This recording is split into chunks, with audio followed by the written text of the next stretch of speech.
जंगल में बारिशों का समय शुरू हो गया था। जोरदार बारिशों के चलते जंगल में सभी पशु पक्षी अपने घर में बैठे हुए थे। गुंजन चिड़िया भी अपने बच्चों गुड्डू गुड़िया के साथ अपने घर में बैठी हुई थी। उसे सुकून था कि उसके सिर के ऊपर छत है, जिससे वह और उसके बच्चे बारिश से सुरक्षित हैं। सीता मैया, बारिश तो बढ़ती ही जा रही है। मम्मी मम्मी, अब कल हमें स्कूल तो नहीं जाना पड़ेगा। मुझे तो बारिश बहुत पसंद है। मैंने तो स्कूल का होमवर्क भी नहीं किया था। देखा मम्मी, भैया ने होमवर्क नहीं किया और अब इन्हें स्कूल ना जाने का बहाना मिल गया बारिश की वजह से। मुझे तो बारिश बिल्कुल नहीं पसंद। गुड्डू बिटवा, ये क्या सुन रहे हैं हम? होमवर्क काहे नहीं किए तुम? और तुम बारिश में इतने खुश हो रहे हो? पापा के बारे में सोचा है? अभी तक नहीं आए हैं।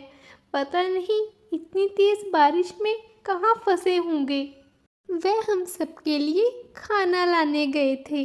पता नहीं उनके सिर के ऊपर छत होगी भी या नहीं। गुंजन चिड़िया को अपने पति की बहुत फिक्र हो रही थी। अचानक वह देखती है कि उसकी छत पे से पानी ही पानी टपक रहा है। सीता मैया, कौन सी परीक्षा ले रही हो? ये घर में पानी कैसे आ रहा है? अब मैं अपने बच्चों को लेकर कहाँ जाऊंगी? गुंजन चिड़िया छत की तरफ देखती है। एक हलचल सी महसूस होती है। तभी घोंसले की आधी छत गिर जाती है। गुंजन चिड़िया अपने बच्चों को लेकर तुरंत घोंसले से बाहर आ जाती है। जैसे ही सब घर से बाहर आते हैं, घर जमीन पर गिरकर टूट जाता है। शुक्र है सीता मैया का, वक्त रहते मुझे पता चल गया और मैं अपने बच्चों को लेकर बाहर आ गई। गुंजन चिड़िया के घर गिरने की आवाज़ आसपास के पक्षियों ने सुन ली थी, पर फिर भी कोई भी मदद के लिए आगे नहीं आया। जब कौरव कौवे को गुंजन चिड़िया के घर गिरने की आवाज़ आती है, तो वह उसकी मदद के लिए जाने लगता है। तभी उसकी पत्नी उसे जाने से रोक देती है। ए जी, कहाँ जा रहे हो? हाँ, उन्हें लाने। हमारा घर देखा है कितना छोटा है। वह है, उसके 2 बच्चे हैं और फिर हम कहाँ जाएंगे? हाँ, बस आप नहीं जाएंगे। उसके बच्चे पता है कितने शरारती हैं। मैं तो नहीं आने दूंगी अपने घर में। कायरा, इतनी पत्थर दिल कैसे हो सकती हो तुम? अपने दिन भूल गई? याद करो, जब हमारे सिर पर भी छत नहीं थी, आंधी तूफान बारिश में इधर उधर भटक रहे थे, तब गुंजन चिड़िया ने ही हमें अपने घर में रखा था। याद है कुछ? हाँ, तो ये कोई आज की बात है क्या? मुझे नहीं पता, बस मैंने कह दिया आप नहीं जाएंगे और मैं उसे नहीं रखूंगी। उसके बच्चे मुझे बिल्कुल अच्छे नहीं लगते। अरे, ये वक्त है इन सब बातों का। अच्छाई नाम की भी चीज़ होती है, जो तुम्हारे अंदर तो बिल्कुल भी नहीं है, पर मेरे अंदर अभी बाकी है। मैं जा रहा हूँ। अरे, ये दरवाज़ा क्यों नहीं खुल रहा है? अरे क्या हुआ इसे? लगता है बारिश की वजह से कहीं ये जाम तो नहीं हो गया है।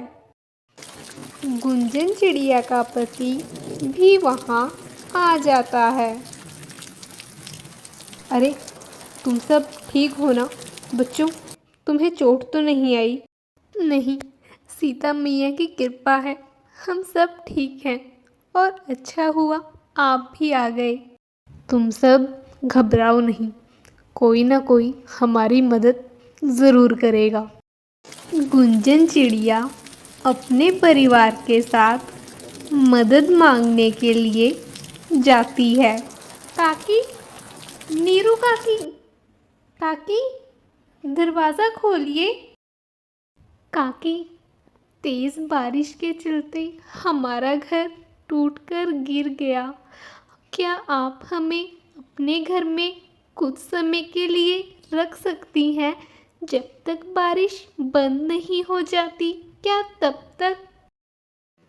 अरे बिट्टो, ये भी कोई पूछने की बात है भला? क्यों नहीं, पर वो का है ना, वो तुम्हार काका वो बीमार पड़े हैं, पर कहीं इनकी बीमारी तुम्हें ना लग जाए, इसीलिए मैं तुम्हें नहीं रख सकती, वरना तुम्हारी काकी तो तुम्हारे लिए हाजिर ही है।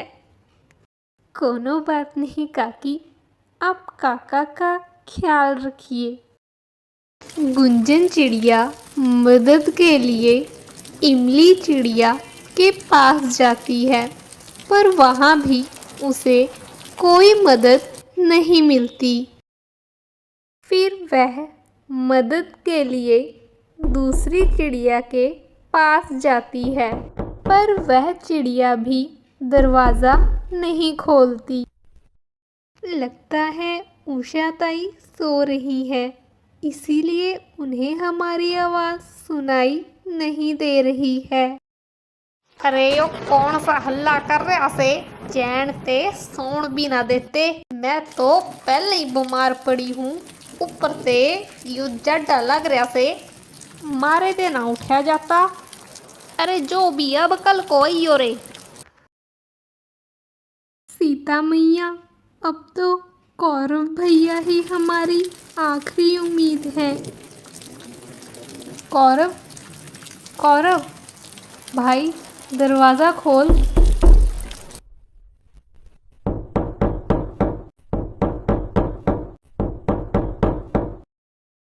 ये ऐसा लग रहा है कौरव भैया का दरवाज़ा अंदर से बंद हो गया है।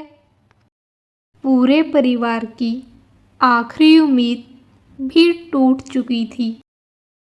कायरा, तुम्हें शर्म लिहाज है कि नहीं? बाहर गुंजन चिड़िया का पूरा परिवार भीग रहा है और तुम यहाँ आराम से बैठी हो। हाँ, मुझे बैठे ही रहने दीजिए। जब ये दरवाज़ा आपसे नहीं खुल रहा है तो भला मुझसे नाजुक कली से ये दरवाज़ा कैसे खुलेगा? अचानक से कौरव कौवे का घर भी हिलने लगता है और धड़म से ज़मीन पर गिर जाता है। कौरव कौवा एक तरफ से बच जाता है, लेकिन उसकी पत्नी कायरा और बेटा कल्लू जख्मी हो जाते हैं। गुंजन चिड़िया और उसका पति उन दोनों को उठाने में मदद करते हैं। कौरव कौवे की पत्नी रोने लगती है और उसे अपने किए पर पछतावा होता है। वह गुंजन चिड़िया से माफ़ी मांगती है। गुंजन बहन, मुझे माफ़ कर दो। जब तुम्हारा घर गिरा तो मैं मन ही मन खुश हो रही थी और मैंने इन्हें भी मदद के लिए जाने नहीं दिया, इसीलिए भगवान ने शायद हमारे साथ ऐसा किया, मुझे माफ कर दो बहन। ये सब देखकर सभी पक्षी वहाँ इकट्ठे हो जाते हैं और सभी अपनी किए के लिए गुंजन चिड़िया से माफ़ी मांगते हैं। हमका भी माफ़ कर दे गुंजन, हमारे लाने भी गलती हो गई। फिर सब पक्षी गुंजन चिड़िया का घोंसला बनाने में मदद करते हैं। बारिश भी रुक जाती है और सब फिर से अपने अपने काम पर लौट जाते हैं। कहानी को लाइक ज़रूर करें। ऐसी ही कहानियाँ सुनने के लिए चैनल को लाइक, शेयर, सब्सक्राइब ज़रूर कीजिए। कहानी कैसी लगी कमेंट्स करके ज़रूर बताइए और बेल आइकन को प्रेस करना मत भूलिएगा। धन्यवाद।